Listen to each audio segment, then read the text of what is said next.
राधे राधे। दिवाली के समापन के साथ ही महापर्व छठ की तैयारियों की शुरुआत हो जाती है।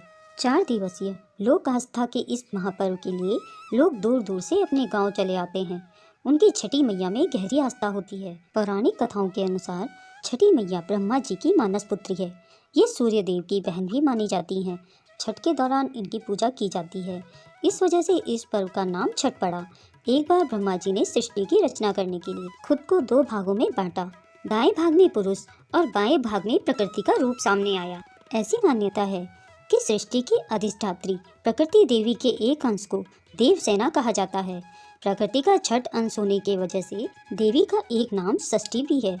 आम बोलचाल की भाषा में षष्ठी मैया के नाम से जाना जाता है। पौराणिक मान्यताओं के अनुसार भगवान श्री राम और माता सीता ने भी छठ का व्रत किया था। कार्तिक शुक्ल षष्ठी तिथि को माता सीता और भगवान श्री राम ने छठ का व्रत रखा था और सूर्य देव की पूजा की थी। मार्कंडेय पुराण में भी इस बात का उल्लेख मिलता है कि सृष्टि की अधिष्ठात्री प्रकृति देवी ने अपने आप को 6 भागों में विभाजित किया था। इसके छठे अंश को सर्वश्रेष्ठ मातृ देवी के रूप में माना जाता है, जो ब्रह्मा की मानस पुत्री हैं। वो बच्चों की रक्षा करने वाली देवी हैं। कार्तिक मास के शुक्ल पक्ष की षष्ठी को इन्हीं देवी की पूजा की जाती है। शिशु के जन्म के 6 दिनों बाद इन्हीं देवी की पूजा की जाती है। इनकी प्रार्थना से बच्चे को स्वस्थ, सफलता और दीर्घायु होने का आशीर्वाद मिलता है। छठ व्रत कथा के अनुसार प्रियव्रत नाम के एक राजा थे। उनकी पत्नी का नाम मालिनी था। दोनों की कोई संतान नहीं थी। इस बात से राजा और उसकी पत्नी बहुत दुखी रहते थे। उन्होंने एक दिन संतान की प्राप्ति इच्छा से महर्षि कश्यप द्वारा पुत्रेष्टि यज्ञ करवाया।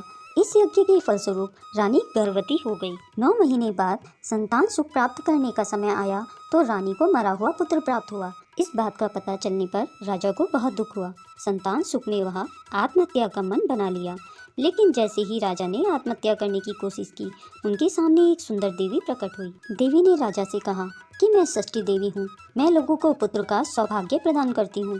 इसके अलावा जो सच्चे भाव से मेरी पूजा करता है, मैं उसके सभी प्रकार के मनोरथ पूर्ण कर देती हूँ। यदि तुम मेरी पूजा करोगे तो मैं तुम्हें पुत्र रत्न प्रदान करूँगी। देवी की बातों से प्रभावित होकर राजा ने उनकी आज्ञा का पालन किया। राजा और उनकी पत्नी ने कार्तिक शुक्ल की षष्ठी तिथि के दिन देवी षष्ठी की पूरी विधि विधान से पूजा की। इस पूजा के फलस्वरूप उन्हें एक सुंदर पुत्र की प्राप्ति हुई। तभी से छठ का पर्व मनाया जाने लगा। छठ व्रत के संदर्भ में एक अन्य कथा के अनुसार जब पांडव अपना सारा राजपाट जुए में हार गए, तब द्रौपदी ने छठ व्रत रखा। इस व्रत के प्रभाव से उनकी मनोकामनाएं पूर्ण हुई तथा पांडवों को राजपाट वापस मिल गया। दोस्तों, अगर यह कथा आपको अच्छी लगी हो तो इसे लाइक, शेयर और कमेंट जरूर कीजिए। और अगर आप मेरे चैनल में नए हैं तो इसे